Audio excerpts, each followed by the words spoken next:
Good morning, everyone at Vermont Sun and Shade. Thank you for joining me today and having a cup of coffee with me. Jump on board and join us. I cover different aspects of Vermont just to kind of keep us up to date in different areas on what's going on. And one of the things I want to share with you today is an article about our homeless situation here. This is no news to people who have been here in Vermont for even a little while. And we know that this is also a problem across the United States. And it's really affecting all socioeconomic status.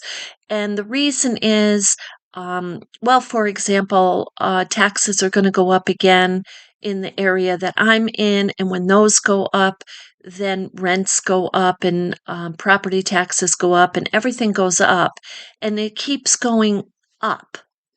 That's the problem.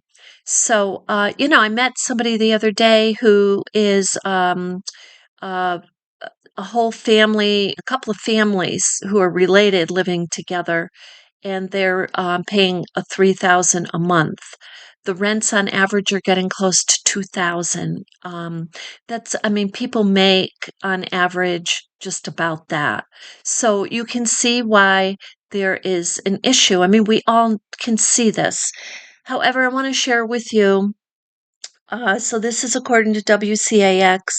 There are four temporary homeless shelters that are opening Friday. So this was published March 15th, 2024. So I'm not sure if they were talking um, either talking about next Friday, but there's four new temporary. That's the key word to pay attention to here because we keep putting band-aids on things, in my opinion. Four temporary homeless shelters opening Friday to accommodate of about 500 people. And these people are set to lose what they call state subsidized hotel rooms. So here in Vermont, uh, an idea that occurred a number of years ago now, it's going on a number of years, is they use the hotels for as shelters, and the state pays the hotel. So, and it works for a little while because the place is managed, everything's already all set. Excuse me, I'm going to sip this coffee so I can keep talking to you. But and so anyway, so it's about 500 people are about to lose their hotel rooms, and the article is about. Well, I'm going to read it to you a little bit here. The state office building, which is located on Cherry Street in Burlington, that something keeps covering my thing.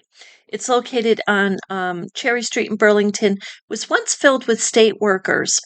And as of Friday, it had been transformed into emergency homeless shelters with cots set up just inches apart from each other. And if you've seen the shelters, now I've worked in shelters. Actually, I started to work in shelters um, when I was quite young, in my 20s. And some of them can be set up like that. This is an emergency shelter. This is almost like if there was some crisis that occurred, a natural crisis, and they had to throw, let's say, mattresses in a gym. That's kind of what they're describing here, that these are really close together.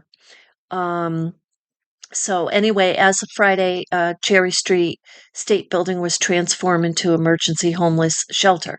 We need shelters more than ever, and this is not a homeless shelter set up in a way that's going to help. And this is what our mayor, Myra Weinberger, said, he toured the facility and the city leaders just hours before it was set up. Oh, it was open Friday evening. So that's last night. The tour deepens my concerns about what the state is doing with the facility. Besides Burlington, temporary shelters are opening in Berlin, Rutland, and Brattleboro for about 500 households being forced out of state-funded hotel rooms due to expiration of the state's winter. So, you know what I'd like to add here?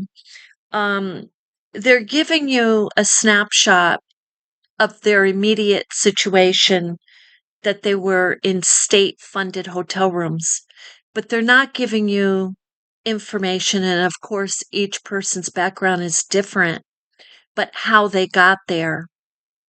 And that is really, in my view, what they really, really need to look at.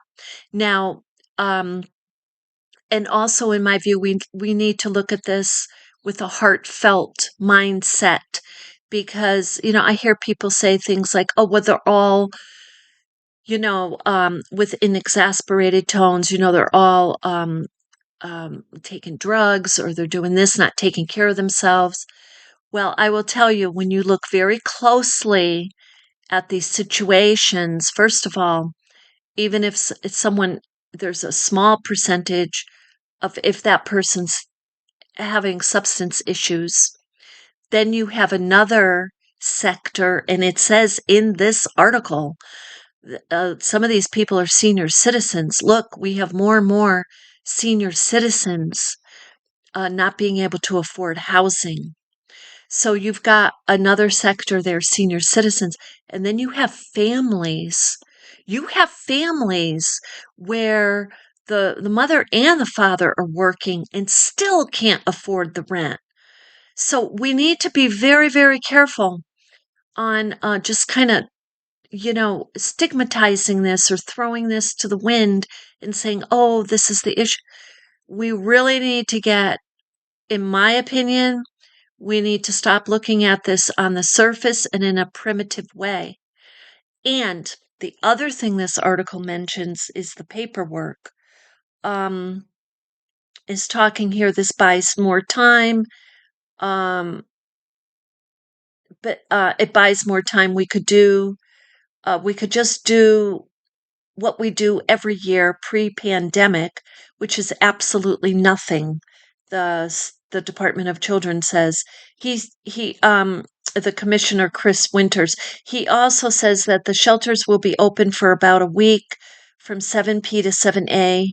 He says people using the shelters will be screened to see if they meet qualifications to get back on the state-funded hotel room. This is a big mistake, because when they keep taking time to screen people and pushing it out, and in my opinion, I mean, I'm sorry, I can't help it. If the elephant is in the room, my God, and you pretend you don't see it. When people need a home, just get them the shelter, because when they're in the street, first of all, you begin to get health issues. Health issues begin. Stress and behavior issues could begin. Safety issues begin. So you need to get people consistent shelter. Now, we have here, where I live next to me, also is a temporary shelter. So it's only a year. And you say, some people may say, and I know this is a delicate subject for some people. They take it very seriously, and I do too. Now, the fact that the shelter is only a year, if you think about how long it takes you to save just a little money, let's say, to get a down payment for your car, or to pay off a medical bill, you went for your checkup, and your medical bill is $300-400 just because you walked in and they took your blood pressure. Figure how long it takes you. I mean, and then you think about people in a temporary shelter on state aid. How are they saving? I found out from talking to the people who are in that shelter, yes, they get state funded. It goes right back to the state. They're paying for the rooms. So you figure, between that and their food, how are they saving? How are they getting out of the cycle? So in my opinion, we need to start asking and maybe people are asking and studying, but it's taking way too long. You need to get smart about this quicker. And yes, if in my opinion, and this may sound very primitive, but if somebody has illegal drugs in them, let's say when they find them, they're in some situation on the street, and the drugs they're illegal and illegally on their body, that needs to be addressed um, as in two ways, in a medical way, but in a legal way. They can't just ignore the fact that they're getting this in an illegal manner. So that's it, it's twofold. It's not just this or just that. And then there's a whole bunch of other things that need to happen to help that person. Um, and then people will say, "Oh, well, if they don't want the help, if they don't want the help, there's nothing you can do." There is more we can do, and I do believe addressing the fact that there's illegal substances and things going on, not in just a way that's a 24-hour attention span, but really address it. And so we start getting to the curving anyway these issues, because when the when a person is in a state or they have these illegal substances on them, that's a safety issue, right? So anyway, there's so many factors to this, but the new temporary shelters will be open from 7 o'clock at night to 7 o'clock in the morning. And I'm going to talk to you about that also. These are just my reactions and my opinions, and it doesn't mean that they're right necessarily, but I want to talk to you about that. So these shelters are in Berlin, which is on 190 Junction Road, Brattleboro, which is very south of Vermont, Burlington on Cherry Street, which is right in the hub of Burlington, and Rutland, which is way over on Merchants Row, so that's right in the center in the city. So the temporary shelters open from 7, what's it saying, 7 at night to 7 in the morning. So you have families who are on the street from 7 A to 7 P. Seriously? Now, I'm just telling you, I've worked in this field. I was, yes, primarily an HR person, but I always did part-time work in the mental health area, in this area of health and healthcare. But when you have people, 500 people or families upward on the street between 7A and 7P, I'm not sure how that's helping them.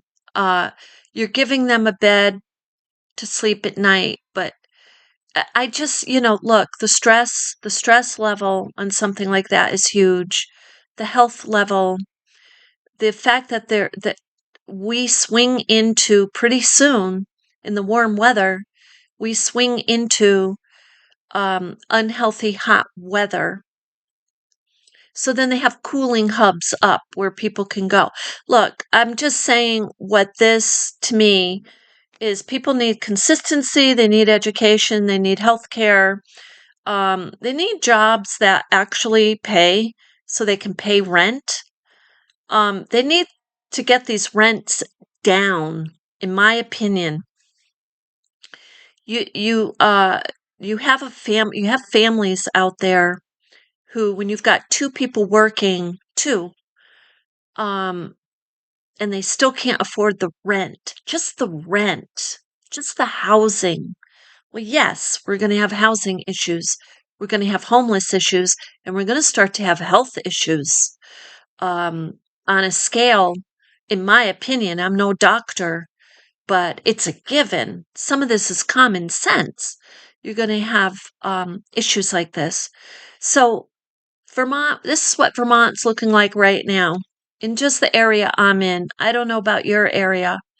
We have many, many grocery carts that are just stacked in different places. I counted some the other day. There were like 12 of them in one corner. The reason is that people don't have cars, vehicles, and they don't have homes. So they're using these carts and then they're just leaving them sporadically around. We have the issue right here where I live. So you've got that spread around northern Vermont here. The other thing you have is you're seeing people. We've had this actually happen here that it's becoming more common that people are seeking shelter in garages, in places that are very unsanitary, like recycling rooms where there's garbage. It's seeking shelter. Look, in Burlington, there's people on the street. Like literally, I'm not saying like we used to see people on the street talking. They were having their coffee. You got the sense that sure they were struggling, but they were they were getting help from the maybe what we call COTS here in Vermont, but they were getting food and shelter. And now you're seeing a very serious level of people on the street sleeping on the sidewalks through the night. So the numbers are, and you're seeing this on an increased level. So, yeah, we totally need emergency shelters. This thing about them taking time to go through the paperwork to figure out if someone's eligible. Look, I did HR and I can tell you when you have an emergency, get what you need in place and then do your assessments. But don't put them in they're out on the street still, 7A to 7P. It's a long time when you don't have a chair to sit in. You don't have a kitchen to go get a cup of water. Come on now. So anyway, look, we need to, in my opinion, look at it in a more humane way, um, and very quickly. Anyway, that's my opinion. Please let me know and let's be civil. Keep it nice and civil because this is a delicate situation. But I think it's so important that everybody have their voice, and especially if they don't have a home, we want to hear their voices. Have a good day.